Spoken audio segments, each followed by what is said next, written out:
El transporte. Vamos a hablar ahora del transporte, una de las actividades del sector terciario.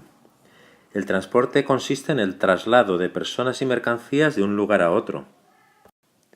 Y para ello contamos con dos recursos diferentes. Los medios de transporte, que son los vehículos con los que uno se puede desplazar, y las infraestructuras, que son las construcciones o los equipamientos necesarios para que los vehículos puedan moverse. Autopistas, carreteras, vías, estaciones, aeropuertos.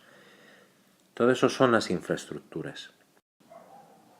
Y al conjunto de infraestructuras necesarias para la circulación de vehículos es a lo que llamamos redes de transporte. Es decir, las redes de transporte son todas aquellas infraestructuras necesarias para el transporte de mercancías o de personas. En toda red de transportes nos encontramos con los nodos, los puntos de cruce, que son fundamentalmente las ciudades, y por ejes o líneas que unen los nodos unos con otros. En el trazado de los ejes o líneas influyen factores de todo tipo, naturales, históricos, políticos.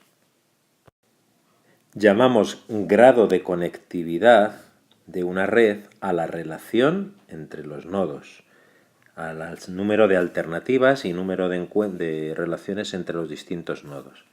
Este grado de conectividad es mayor, lógicamente, en los países desarrollados, que tienen una infraestructura de transporte más avanzada. Vamos a ver ahora los tres modos principales de transporte. El primero es el transporte terrestre. El transporte terrestre se realiza en la superficie de la Tierra, lógicamente, y tiene dos formas principales. Por carretera, automóviles, camiones, etc., y por ferrocarril. El transporte por carretera se usa fundamentalmente por personas, para el transporte de personas, aunque también se utiliza para el de mercancías. La mayor ventaja que tiene la flexibilidad. La red de carreteras llega a casi cualquier sitio. Y entre sus inconvenientes fundamentales es que es el medio de transporte con más accidentes y la importante contaminación que genera.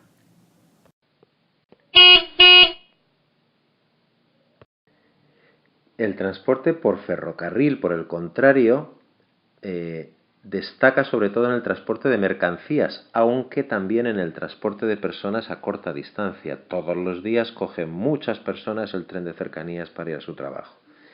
La principal ventaja del ferrocarril es la que hemos comentado, el transporte de grandes mercancías, esos grandes convoyes, esos grandes trenes con muchos vagones con contenedores. El inconveniente fundamental es que es muy rígido, solo se puede ir en tren allí donde haya vías, y hay muchos sitios de la geografía donde no hay vías. En este mapa podemos ver que efectivamente la red de ferrocarril no cubre todo el territorio. Hay zonas del interior donde no se puede acceder en tren, como estas que estamos marcando. El ferrocarril sufrió mucho el desarrollo de la competencia del transporte por carretera y por avión durante el siglo pasado, pero se ha desarrollado recientemente por el aumento del transporte de mercancías y por la aparición de la alta velocidad en el transporte de pasajeros, que lo hace competitivo en relación al tren.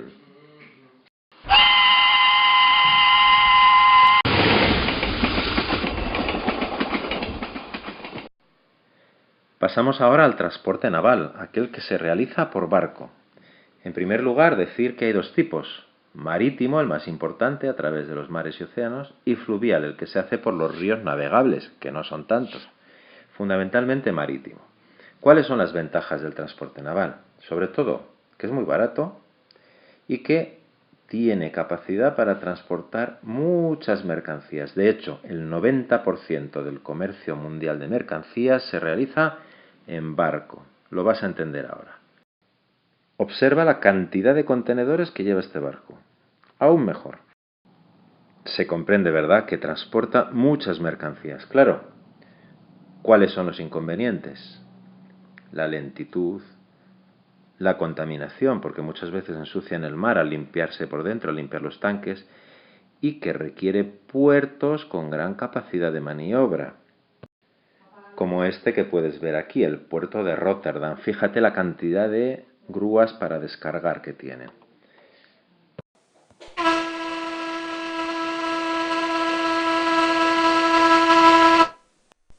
El tráfico naval comunica sobre todo los centros económicos y de mayor producción de mercancías, y por eso encontraremos los puertos más importantes en Asia, Hong Kong, Shanghái y Singapur, y en Europa, Rotterdam en los Países Bajos, hemos visto antes el puerto, Hamburgo en Alemania y Amberes en Bélgica.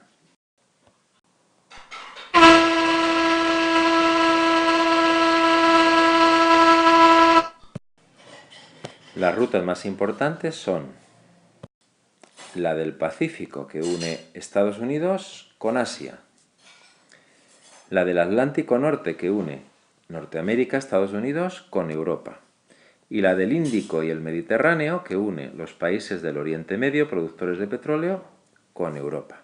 Esas son las tres rutas: Pacífico, Atlántico Norte e Índico Mediterráneo.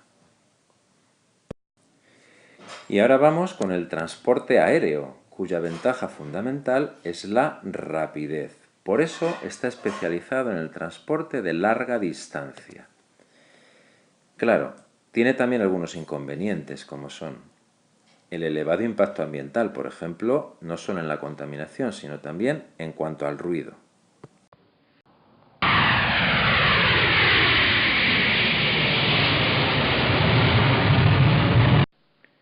Otro inconveniente es el elevado consumo de combustible y finalmente que necesita de grandes infraestructuras para poder funcionar, los aeropuertos.